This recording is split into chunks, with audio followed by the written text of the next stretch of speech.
You're about to listen to a new episode of Audio Signals. Get ready to take a journey into the known, the unknown, and everything in between.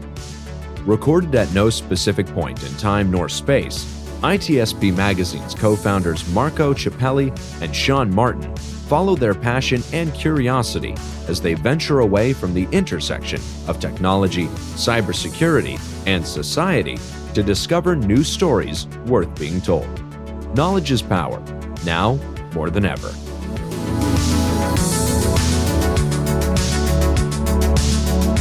Blue Lava is the first business platform for CISOs to manage their security program.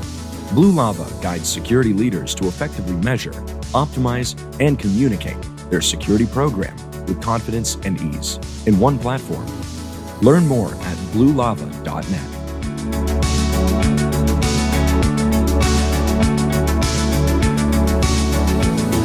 Marco.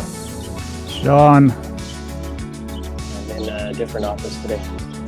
Yeah, I can hear the birds. Are you inside a video game or a movie? Inside a video game, playing Pac-Man with birds.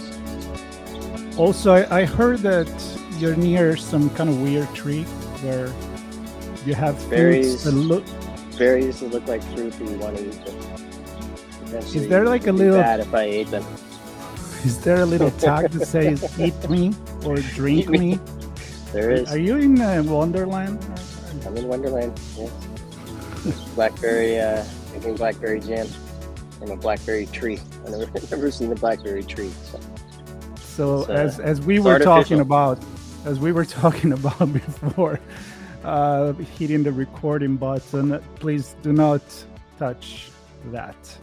It's quite advised. I'm not gonna consume these berries, that's for sure. No, we're not beta testing that tree right now.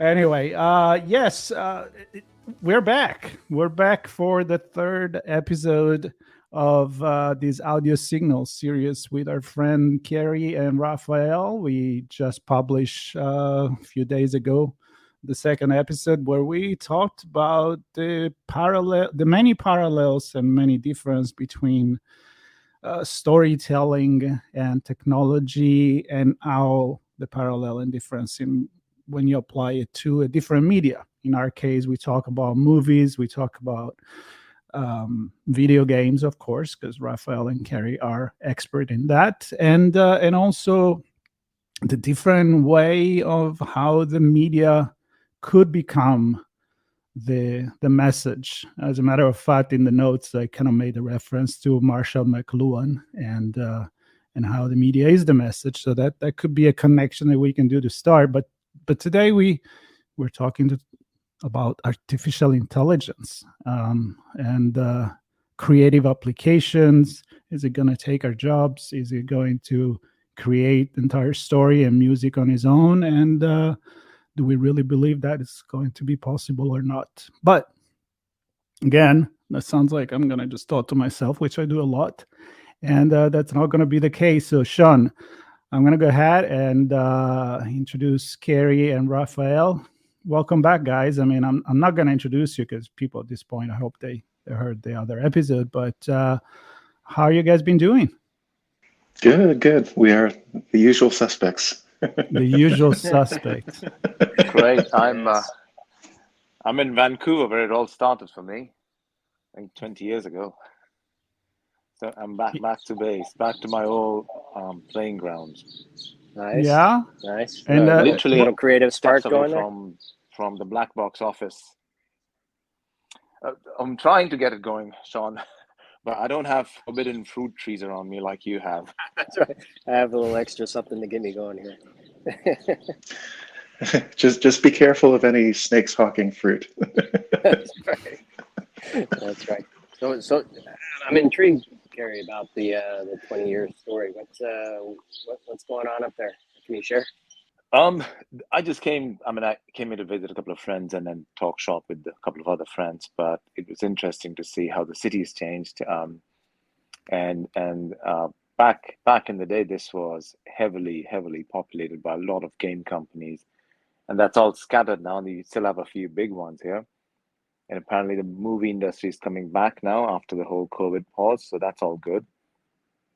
So it's definitely refreshing. Vancouver, I've got a bit of a love-hate relationship with this. Raf knows about it. We both spent many a nights in the studio trying to push games through at the last moment. So definitely brings back some of those memories, good and bad. We worked with some fantastic people back in the day, formed lifelong bonds. So always good to revisit those in thought. Are you And when you getting flashbacks of cots and sleeping under the desk? Well, I think there was no sleeping involved. It was No mostly sleeping. That's bad true. pizza and Yeah. bad pizza and cold coffee and really no showers for a couple of days. I make it sound horrible, but actually it was a lot of fun. I mean, the group of people we worked with were absolutely brilliant, Raf included. So I'm actually grateful for that opportunity. Yeah. I will say that there is something about, like we sometimes joke about, like, you know, not that crunch is a good thing. It's not. Working crazy amounts of overtime. Um, there's not necessarily something bad about doing a little bit of it, of working together with folks and, kind of being in the trenches. We sometimes have a saying that, like, you find who you can go to war with. There's a shared suffering, and you get through it, and there's a bond built for having survived it. I actually love that, and I'm kind of making a connection here with the last episode that we recorded, because we talked about the indie scene and the comparison with the big companies, that they do have a deadline, but mostly it's because they know that's when they can sell the title, right? Or people expect it, so just make it happen. While the indie companies sometimes may have more limits and frame the creativity, framed by budget, by timing, by resources. But the last minute creative input, I mean, I come from the advertising agencies and the industry, so that the creative need where the day after you have to deliver something, I don't know, it works for me. So I think it's something about having to really call it off. And I think this could be our initial conversation about creativity and how maybe we connect it with artificial intelligence. So this is an open question, and maybe each one of you can give me your opinion. Is, do we need that timeline, that deadline that says, what you got? Because as human, we're always going to try to make something different. We always think it could be better than what it is. And at a certain point, you just need to draw the line. How do you guys feel about that? Rafael, let's start with you. Yeah. So I think that you are absolutely onto something there, which is that if we are told that we have all the time in the world, then things oftentimes don't happen. There's a delicate balance, because you want to have a deadline, a goal that you're heading towards, and you want to know, like, okay, because we have a limited amount of time, we have to make choices. We prioritize, but also sometimes we spur ourselves on, and sometimes we do our best work when we're under the gun. When you're going, like, okay, we have a week to get to this thing. I can remember sitting down on a project and going, like, okay, I need to write like 30 pages of script of like dialogue script in the voice of Tolkien for this Hobbit project. I have to go. And then it's like, okay, I know his style. Now I need to write like that really fast. Or sitting down and going, like, okay, this game needs to come out. Like when Carey and I worked on Need for Speed, it always came out for Black Friday every year. And there's a certain amount of joking of, like, EA University, of like, EA taught you the processes of getting through complex production, but it also taught you to ship and to try to get through and make sure that you delivered a polished thing. where sometimes you just know that, like, you're literally, well, you feel like you're looking at an hourglass, and you feel like you're watching those sands, fall away. And every moment that you're there is precious, because you want to put out something good that your name is on, that you are connected to, that you are professionally invested in, and you have a limited amount of time because there's a corporate, entity going, this thing goes out on this time, or we've committed to this, the marketing is done, any number of things, and you go, it has to happen for here. Yes, we can bump it, but do we want to? Can we make it?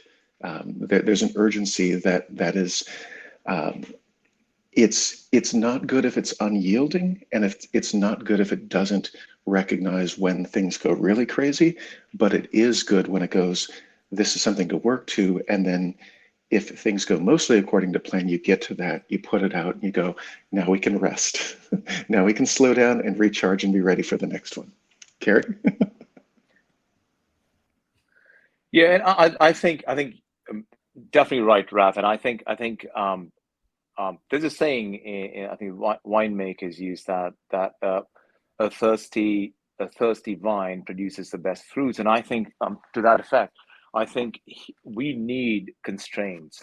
I think any creative endeavor or any endeavor requires constraints, and not just time constraints. We need budget constraints and resource constraints, and that forces us to really think outside the box and bring out the best creative aspects to anything we're doing. Without that, I think you would soon reach a level of mediocrity that would not be good. So I think constraints are absolutely needed. And I certainly haven't built any games, but I don't know how many hundreds of products I've developed and brought to market, and some projects were good, some were horrible. We had certainly our share of crunch times as well. And I found that when there's a lot of time to be creative, there's a tendency to be over creative, especially when you're looking to, I'm thinking like the back end and the engines and things like that of an application that drive the front end interfaces. Engineers generally want to build the perfect thing, right? That will last forever. And that may put the project in a box. And then at the end, the team's in a box trying to get creative. Okay, how do we meet this deadline? So a couple things there. I think over creativity in the front. Obviously, I'd be going against a lot of things I would say in terms of planning up front saves time in the back end, but over creativity and overthinking and over architecting could put things in jeopardy on the back end of the schedule. But then that back end where you're crunched, I often found the teams really got creative, right? So down and dirty, what's it going to take to solve this problem, to get over this hurdle? And the projects I worked on were very technical or in nature. Not any scripts. There weren't any stories. Well, coming. I also think, I don't know what the three of you think, but I also think that sometimes if you have too much time or resources or unlimited of those, you tend to procrastinate. Well, at least I tend to do that. If I've got too much time to finish something, I'll do 5 other things before I get onto that. And I think that's a general human condition. I think it's a good point. But the other condition that we have is that if you don't have any direction, and right now we've been talking about creating for a commercial purpose, right? It's either a product that can be, more artistic, less artistic, more engineer and tech product. But somebody comes to you or even yourself, tell yourself, okay, this is what I need to do. Now let's open the conversation to maybe a more philosophical, wider definition of what is creativity. And then we can connect it with artificial intelligence and see if that can be achieved by artificial intelligence. But I'm thinking like, the typical example of, I don't know, somebody that writes music and he has a lot of options. What kind of music do you want to write? a painter that have a white canvas in front of as many colors as they want. But I mean, if you just sit in front of that and be like, wow, I can do so many things, you may end up not doing anything. So again, the restriction, the direction, but first of all, what do you think is what is creativity for you? Mm-hmm. Well, so I think that creativity is, in some respects, it's defining the play space of your mind. It's saying that you have to make choices. They're only, if you throw in everything in the kitchen sink, then the thing that you are making, whatever it is, starts to look bloated. Too much is not a good thing. And like you could be writing a book and someone is like, well, there's some fantasy and there's some science fiction and there's some historical fiction and there's a mystery and there's a little bit of comedy, but there's also drama. Too much, like too much is never enough, Raf. There's a saying, too much is never enough. Yeah, exactly. And that's the thing is that you get to that and you go like, but what is it anymore? It's all of these things, and then it becomes nothing, because we as humans, when we think about creativity, we think about someone has gone in and made choices, and they have narrowed the field, and they give you a vision of something, and that vision has to be singular and not and somewhat narrow in order to be special. If it's too much, if it's too broad, it's watered down. And so that's kind of a key thing. And to tie it back to AI, I think that one of the things that people often forget is that, and I'll kind of lead Carey into this, is that a lot of people misunderstand what AI is, and a lot of it, just from a layman's perspective, it's really almost accelerated human decision making, but not the big choices. It's more going, okay, now compare this to this. Now look at this. Now look at 10,000 of these. It's not going, what should I start with? The AI is not sentient. It's not thinking. It's processing. It's basically going, there's an algorithm here that says churn these things, and someone threw some things in to churn. And then this thing is doing it much more efficiently than a human can. And sometimes a human can make those leaps of logic, but sometimes that AI is kind of like 10,000 monkeys in a barrel typing away, and they come up with Shakespeare. And so the human is not removed from the process. The human still needs to make the selection. The human needs to write the algorithm. And this is why, and we can get into it later, legally it's not really still feasible to apply for a copyright or a patent based on AI work, because it's not actually intelligent, because it's not alive. But it is useful, and it is a thing that we sometimes use to extend ourselves. But Carey or others? Yeah, no, absolutely. I mean, I think AI definitely speeds up a lot of things that otherwise would have taken us. For example, if I look at music, if you want to produce this very specific sound, back in the day, you would I don't know, bang a bunch of objects until you find a sound that you like, and then record it, and then re-record it, and then fine tune it and start using it in your piece. But now you can easily tell a software, hey, I want a sound which does these things for me, has this dynamic range, and it'll go and produce it for you in 5 seconds. And now you've got, so it definitely automates a lot of the stuff that you did in the past. But the creative aspect still comes from you. And then, Marco, I'm going to go back to the question you first asked about what does creativity mean for you, and then I'm going to lead into why AI is so important for that aspect. For me personally, the creativity is there's a raw expression of yourself, right? And I think for me that raw expression, you can only find it between the space in your thoughts.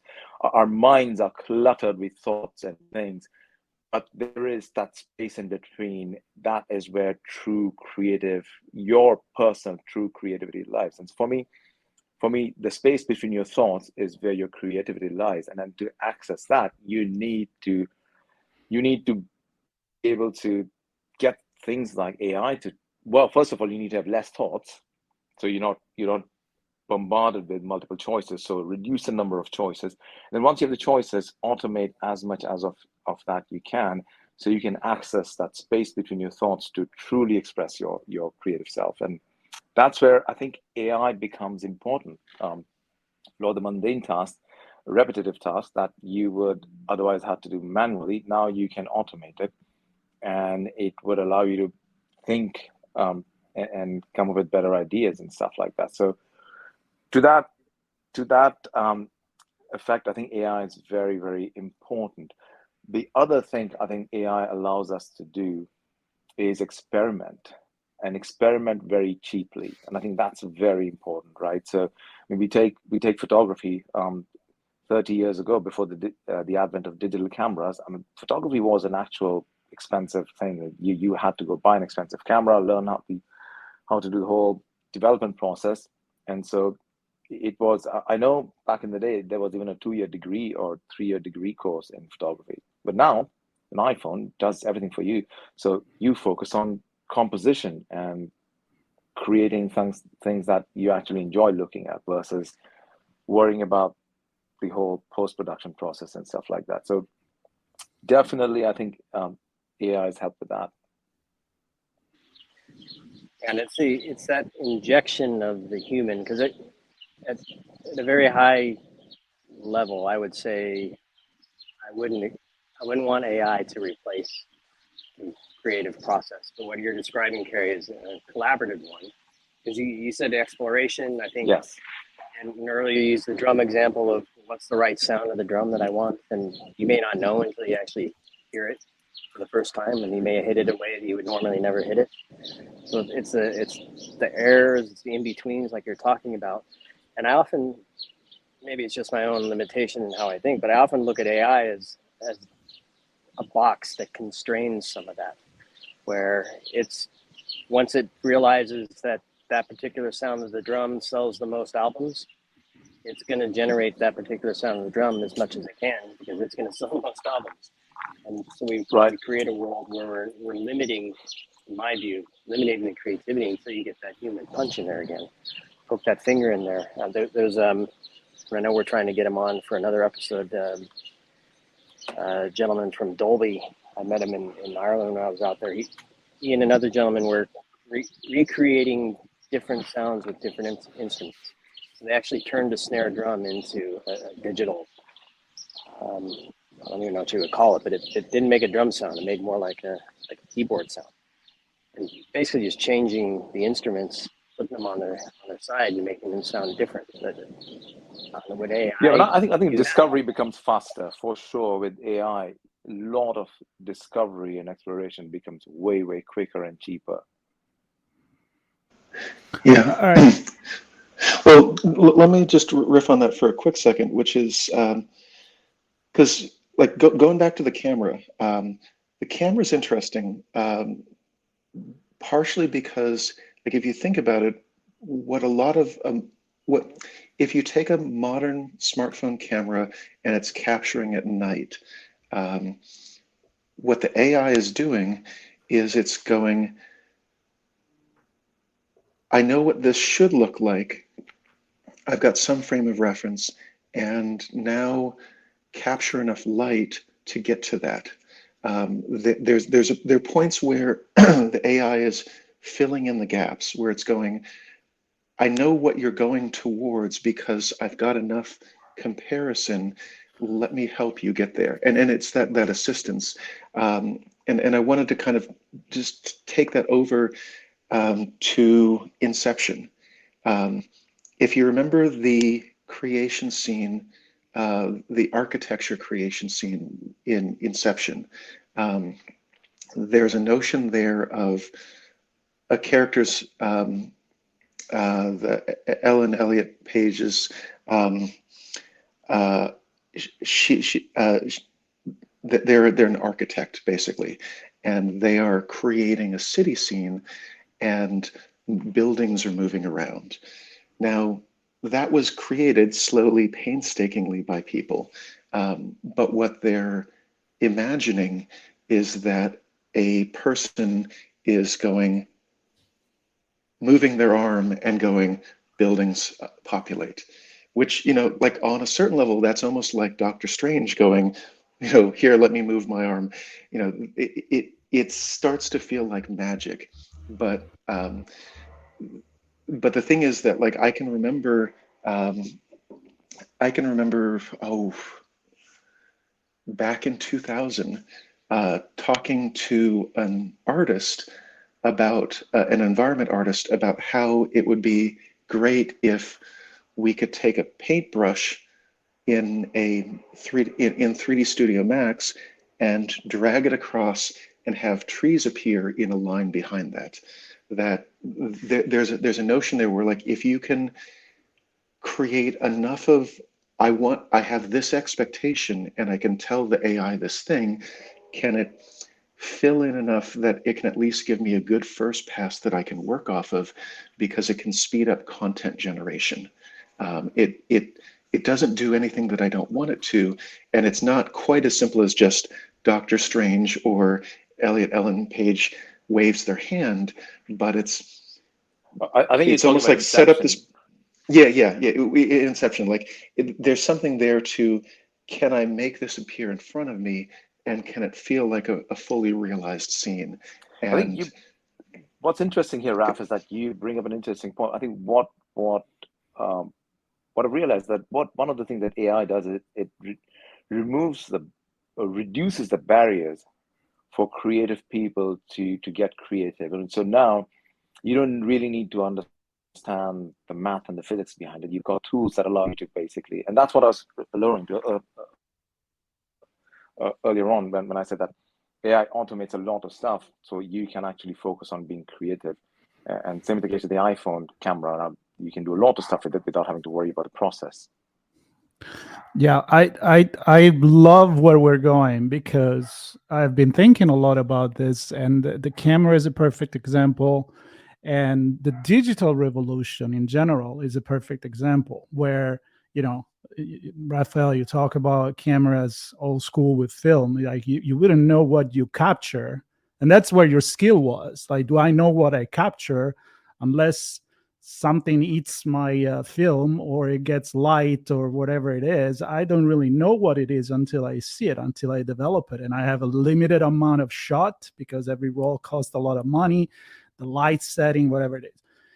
And now I keep with that example. I can just shoot, and I do it, 20 of the same image with different setting on my phone, a different angle, different lighting. Maybe I do a focus on one portion of the image or another, and then I just look at it. So the point is, the camera, it doesn't make you a better photographer. It allows you to experiment more. It allows you to get a better picture, probably. But you're giving the input. So I love this fact that it's accelerating creativity. And artificial intelligence, in a way, I feel it's the same thing what you're saying. So it's artificial intelligence, like everything else we have, is the tool. So if we have better tool, we can be more creative. We can break the rules. We can make something different by experimenting. But creativity is not taking all these colors together and slam it on the wall. I mean, some try to be artists that way, but I don't call that. If you don't have an objective in mind, that's not creativity. For me, creativity is knowing the rules and then breaking them for something innovative. Recreating or creating brand new rules. I mean, that you're creating new genres of art or music or whatever it is that you want to do. And we've seen that in movies, we've seen that in music. I think we are going to start seeing that in other aspects too. But you still Yeah. need to know the rules, right? I mean, I Yes. remember some writers, they say, yeah, you can break the grammar rules, but you need to know what you're breaking first, Yes. Absolutely, yes. Well, and so here's an example of that, and this is kind of a walk with me on this metaphor. So George R. R. Martin, and Game of Thrones, and keep in mind he's writing and is hopefully finishing the Winds of Winter, and They'll never um, finish. Raf, you I'm more really concerned. love that show, don't you?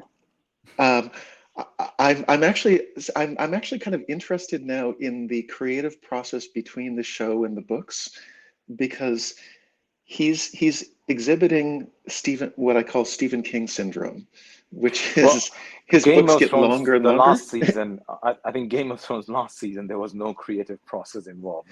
Well, Sorry. see, that's actually see that I actually want to use that, because if you look at it, there's a point where I sat down in Wikipedia and looked. It was like, okay, his first, like the distance between the first book and the second book was like a year, and then 2 years, and then 2 years, and then 4 years, and then 11 years. And yeah, he's been busy and he's doing a lot of things and he's overcommitted to way too much. But the interesting thing there is both he's evolved to the point of where he's his own editor. He doesn't have a deadline unless he sets it up and he can break it. He can now restart as many times as he wants to, because no one can tell him no. And so like the urgency is gone, because he can write indefinitely to get to that perfect book. But even putting aside that deadline and that notion that you're writing to a deadline, and he has been doing it for 11 years now, he's hopefully done, but then it makes me wonder, okay, his last book, this is the second to last book. How long is he going to take on the last book? And is he going to live to finish his last book? And will we need AI to finish his last book?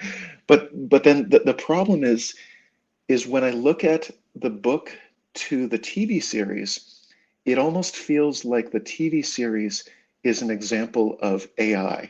Because if you look at it metaphorically, the book is dense and is complicated and has more characters and more events and is much longer.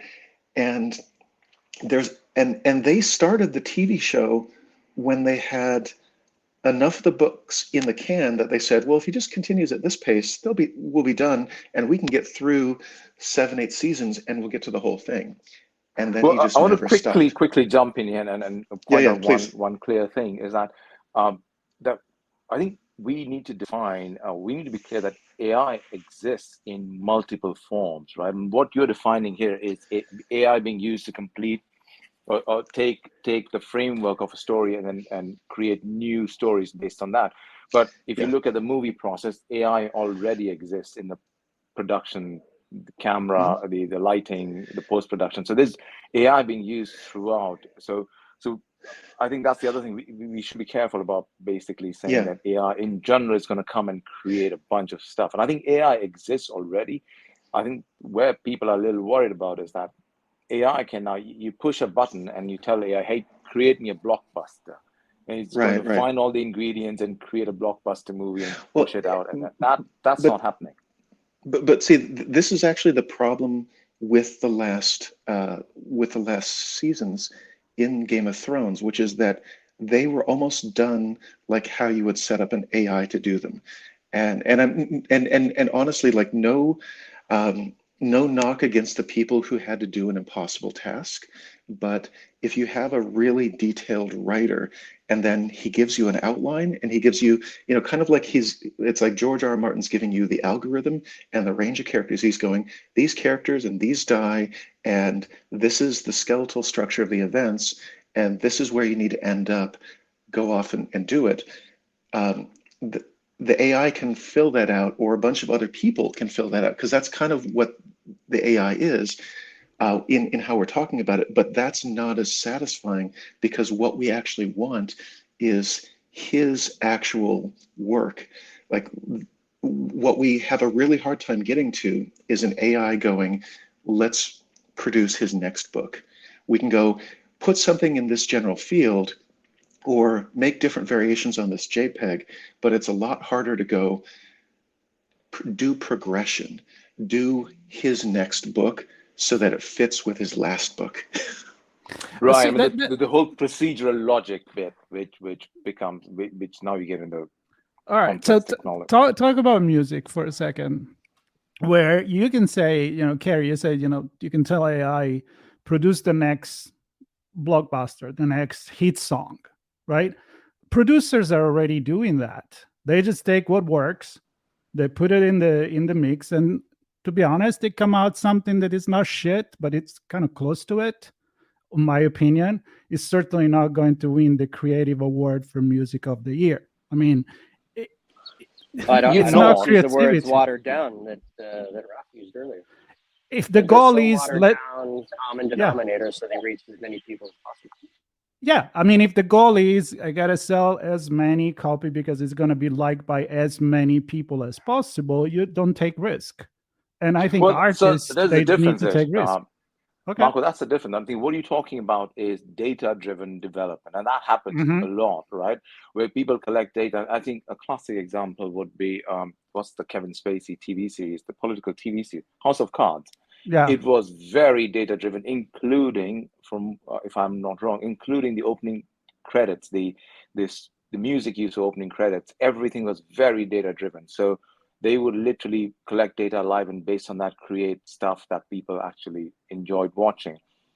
Still produced decent, very good series, but you got to remember, it still required a lot of human input.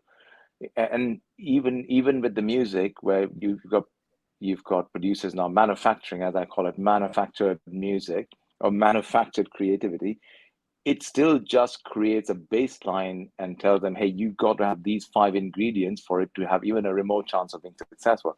And then they add on top of that. So a very classic example would be if you go to Ibiza and look at all the rave parties and trance parties, and they use something known as the beat meter. And based on that, they will, okay, these are the beats that are popular this month. So every techno, rave, trance stuff is going to be around that same BPM level. And with nuances, so Tisto will have his own take on it, a whole bunch of other people will have their own take on it. But if you remove the top layer, the base of it is still that's, and I know this because I listen to a lot of trance and rave when I'm writing code or reading something really technical, because it's a very constant beat in the background, but it still produces hits. And what DJs and musicians do is they've got a base framework to now work from and build on top of that.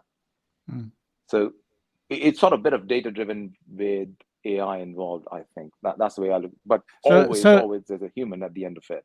So let me ask you this: when you involve in the artificial intelligence process, what would you expect the result to be? I mean, you still need to tell AI what you're looking for.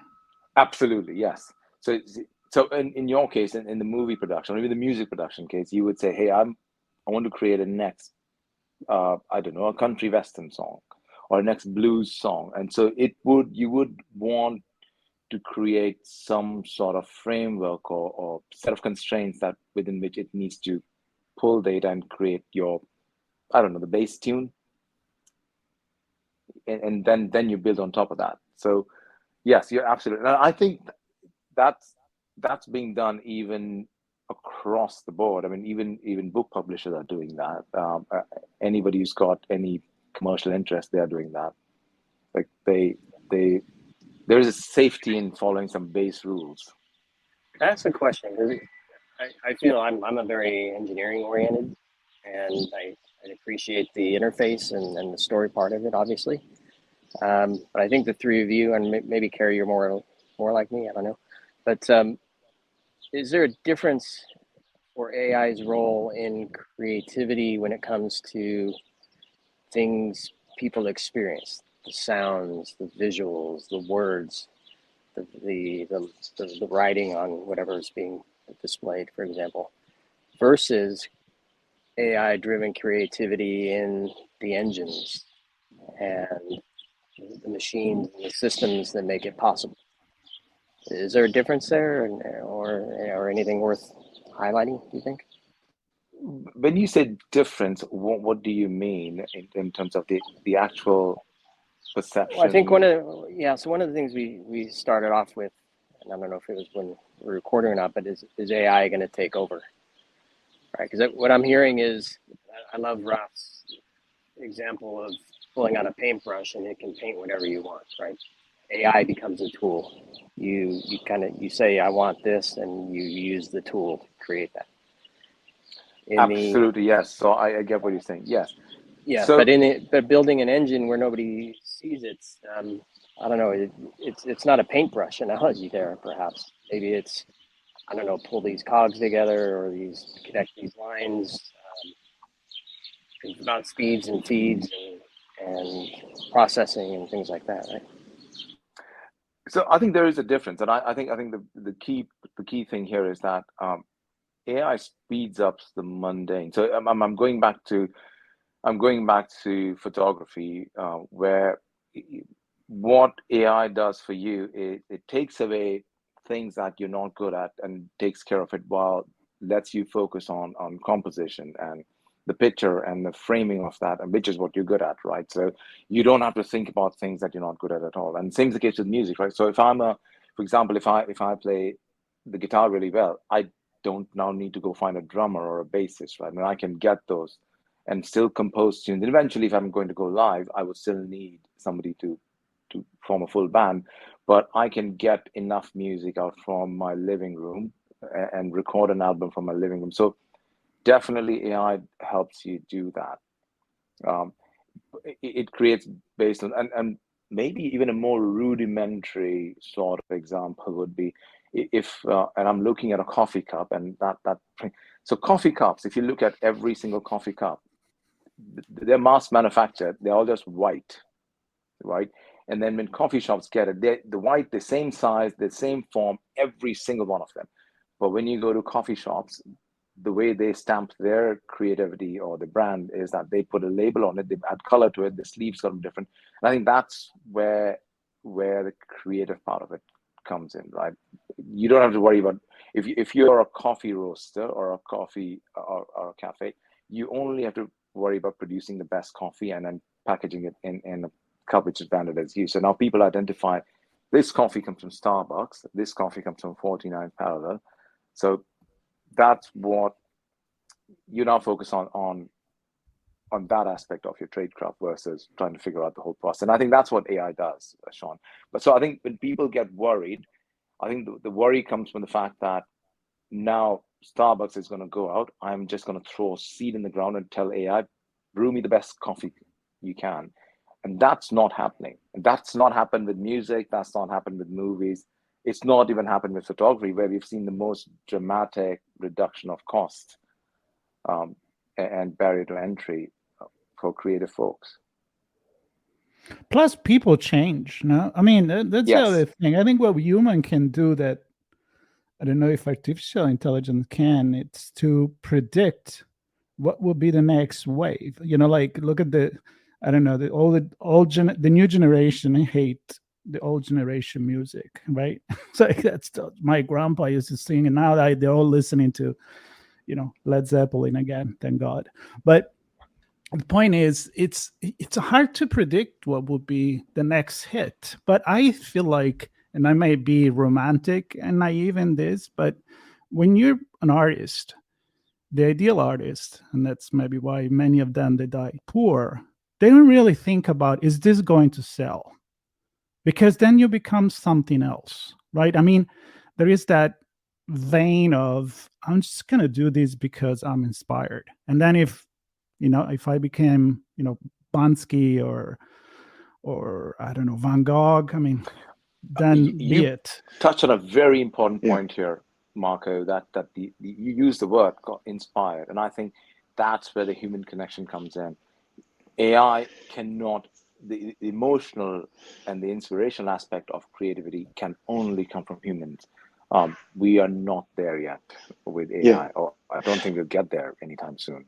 Well, and think of it this way: the simulation or the algorithm that the AI is drawing on is always simpler than the human experience. We are the sum of a great many experiences individually. And when someone sits down and writes an algorithm for, like, it's easier for that AI to analyze and maybe even look at market trends and pick which artist might be successful than to actually be that artist.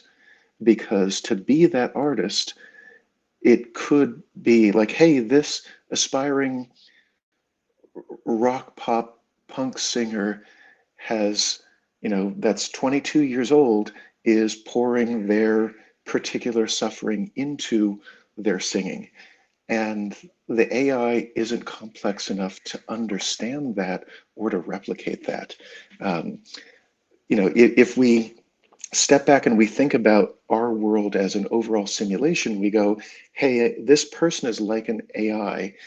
We can't actually replicate the complexity of what they went through or the thoughts that they have or how they reacted to I don't particular know, Raf. situations. I know a few people who I could easily say are robots. Yeah. And that's the thing is, it's also why not everyone is going to be a good singer. Not everyone is going to be a good artist, is going to be a good painter. If we step back, we have dashed my hopes. You completely dashed my hopes. It's that we look across human society and we go, this person's a good singer. This particular combination of genetics and environment made this person a good painter. Their experience, what they went through, we can't replicate that in AI because we just don't feed enough data in, and we don't understand what actually makes like oftentimes the painful thing with a lot of creativity is we know what we like, but oftentimes in a broad sense, we don't know how to get there. We know when someone does it, but some things you can't teach. Some things just have to spring up and go, that person's amazing. And you can analyze it, you can critique it, you can critically review it, but you can't always replicate it. I also think there's an element of context and the moments, and perhaps the moments leading up to the experience and then those following. Just the way somebody's presented to you and then how you interact with them. I'm thinking of a singer here, for example. And the emotion they create as you're engaging with them or as they're performing for you, and then the feelings you have following that. I think all of that plays a role. And I don't know where AI fits in that, but it's not just they are a good singer and wrote a good song and put it down on MP3s, all right. It's a lot of times their success is driven by the full experience, which is much more than just the song.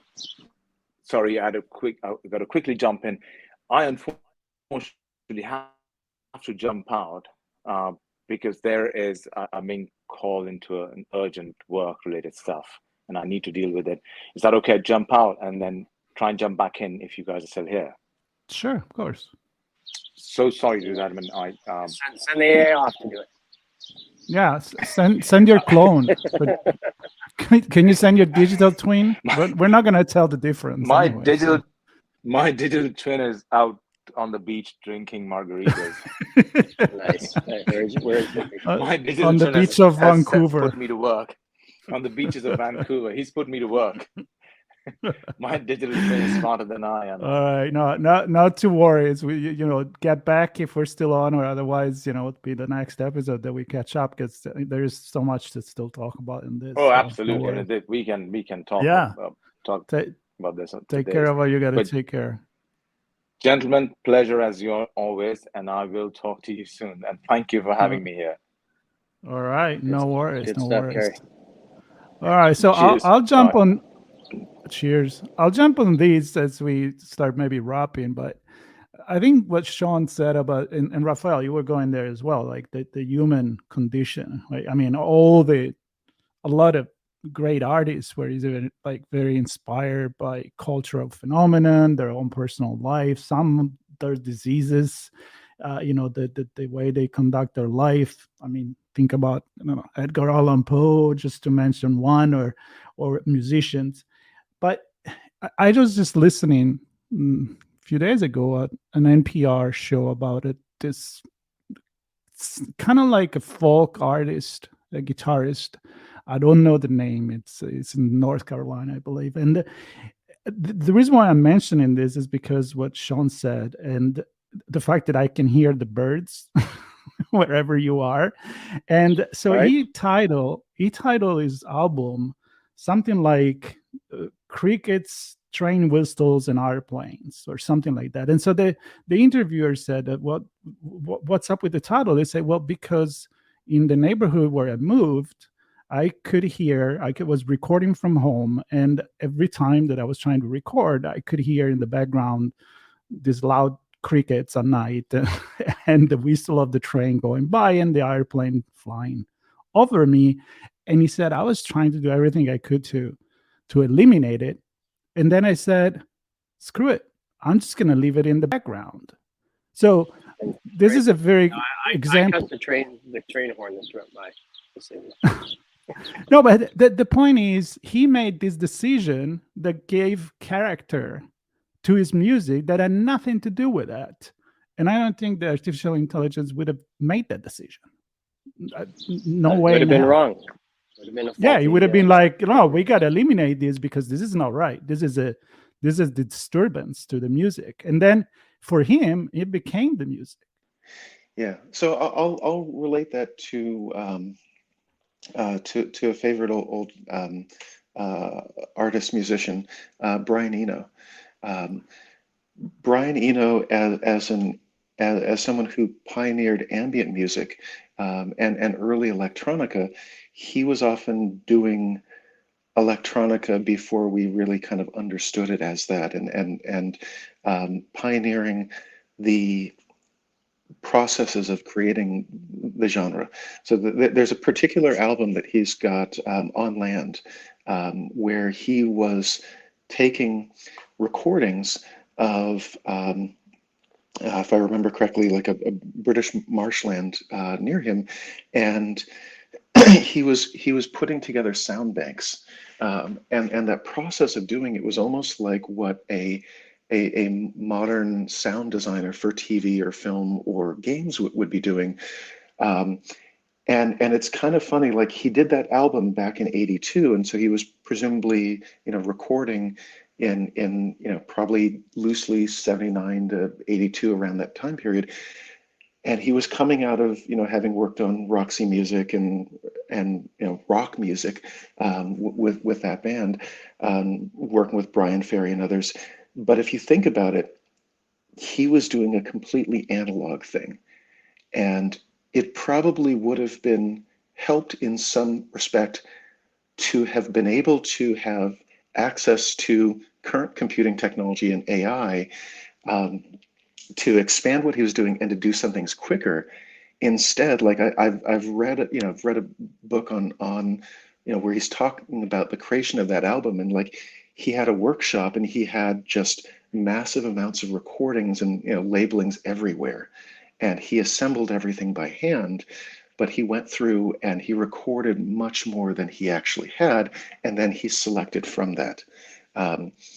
And so the notion of creating that and going, I think I need to make an album that encapsulates what it feels like to walk through this space, what it feels like to have the ambient sense of this, but to structure that into an album was an intentional choice. And it was fascinating for that. But the thing is that you then fast forward to him in 2016, and he's using AI to make music, and it's not as compelling.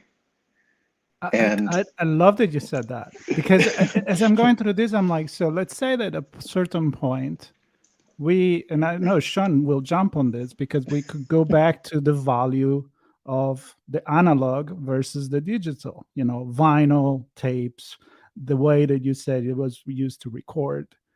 And so if you had to buy, put on action the same work made by someone with artificial intelligence or digital versus the same work, but all made analog. They did take so much more time, so much more labor, a little bit more raw. Which one would you go for? Right. Well, but see, this also gets to another thing that Sean was getting at, which is it the context? Is it that he was, when he had no AI, he was also young and hungry, and he was just out of rock music and excited about pioneering this new thing? Was it the historical context of when he was doing it? And then later on, he's established and he doesn't really have anything to prove, and he's kind of fiddling, and he can do anything he wants to, and he has the money to make whatever he wants to, and he has the computing technology, and his stuff is no longer as exciting. Is it his age and his time and where he is? Is it his socioeconomic status? Is it that his career is made? Is it that he's using AI and it's shortcutting processes, but it's also taking away decisions that he would have made? And we don't really know, but it's some combination of those, because like I listened to The Ship in 2016 and I was like, but I go back and I listen to like On Land or Music for Airports, and I'm like, there's magic here. Yeah. Yeah. Yeah, and it reminds me, there's I was in New Orleans one time walking probably to a pub somewhere, but passed by this house. There was a small group of people sitting on the stoop, and they started performing, and they performed this song, and it was magic. And so I remembered the name of the band, Age of Cups was the name, and I when I got home, I found their album. I think it just had a collection of songs. I don't know if it was a full album or not. And it was nice, but not the same. No, I'm not talking AI here, but the point is, back to my point of the moment. There was a moment there. They were doing their thing, not how it was recorded, but how they wanted to perform, and whatever was in their mind at the moment shaped that performance as well. My mind and what I was thinking and how I was emotionally or whatever shaped my reception of that. And I guess my point is, do we see a chance for AI to adjust based on the receiving end? So not just creating something static, but creating something dynamic that changes when somebody different hears the door. That's why live music, it's different from studio music. Some people just rather hear the live music, maybe a little bit more raw, but if you go with the feedback of the crowd, maybe even your own experience of being in the street instead of at home or listening to a headset would change the experience of listening to the music. So it's an interactive. Right, and that's what I'm wondering. Can the AI, can you tell the AI this is the mood I'm in until it can figure it out itself? But the point is this, I think the point is this, Sean, is like you need to tell AI to do this. Well, the human, nobody's going to tell. I mean, sure, you can have the stage producer or whatever it is say, hey, you keep going. But I'm pretty sure that a lot of artists will give him the finger and say, I do what I want. I'm being an artist here. So I think, there is this thing that AI, you still have to direct it. It's still a tool that's going to do what you want it to do. Yeah, even if you want it to adjust to listening to a situation live and then interacting with that, it's still a tool. It's not a self-replicating knowing thing. You'd have to sit down and you'd go, okay, now you're going to do an analytics on this live event and you're going to watch what happens here.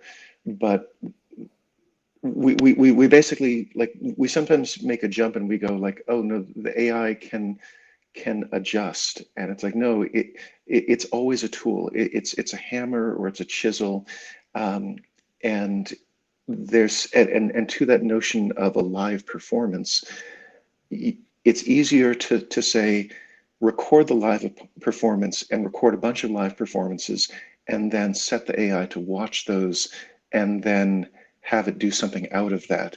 But the AI, it's not a ghost in the machine, and because of that, there's something in humans reacting to each other that we don't know how to teach an AI to do. We can set don't it to even watch. know. Yeah, But I liken it to what were the first controls? So you could control the volume on the radio, right? Then maybe you had the bass and the treble controls, and then some introduced the equalizer. So I'm thinking of AI in that sense, where the stuff's already created. I'm now able to tune it through AI using knobs or whatever to give me an experience that I want. So it's kind of the reverse AI, the equalizer version of AI. Yeah. Yeah, it's assistance, really. I mean, assistance, or it's a helping hand. It's a smarter tool, and the tricky thing is that it works best when you give it large chunks of data. I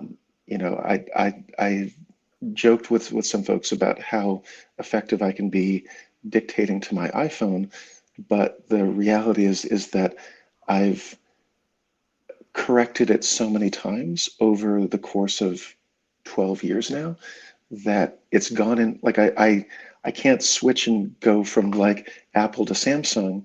I mean, I have one of each, but like I've fed one thing 12 years of spelling corrections and grammar, and like I can use it to dictate a full email because I've invested the time in basically like leveling it up to like a 7-year-old level. It's like it started at like 2 and it increased a little bit every time, but I had to grow it.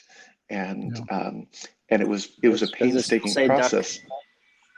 but that's the thing is that like anytime with the AI, it's I joke that it's like leveling a child, but it's not intelligent. It doesn't grow without me. It needs you to constantly invest in it to make forward progress. Yeah. I think we should probably close with this because again we've marked the hour and we lost Carey on the way, but this was an amazing conversation, and I think in the end we kind of all agree that if creative jobs are still relatively safe, we're not going to be taken away by AI, but it's up to us to use it to experiment more. Yeah, it brings me back to the last episode. It's all about storytelling. That's still necessary. So that whole conversation is super important in the context of this as well. Absolutely. Well, another great conversation. Thank you, Rafael and Carey. If you're going to re-listen this, thank you again for being part of this. And Sean, please don't eat those blackberries. Not a good idea. Nor the birds. I won't eat the birds. Nor the birds. No, not the birds. It's not a video game. It's not Pokemon Go. So don't do anything. Avoid the snakes in the trees. That's right. They're not going to give you knowledge. Funny enough, we barely touched on video games this time, but that's all good. That's all good. We got many more conversations and ideas coming up. But we have tons of stuff in our head to bewilder ourselves with. Absolutely. Well, thank you, everyone, and stay tuned for the next episode and catch back up on the first two. I think you will enjoy it. Thank you very much.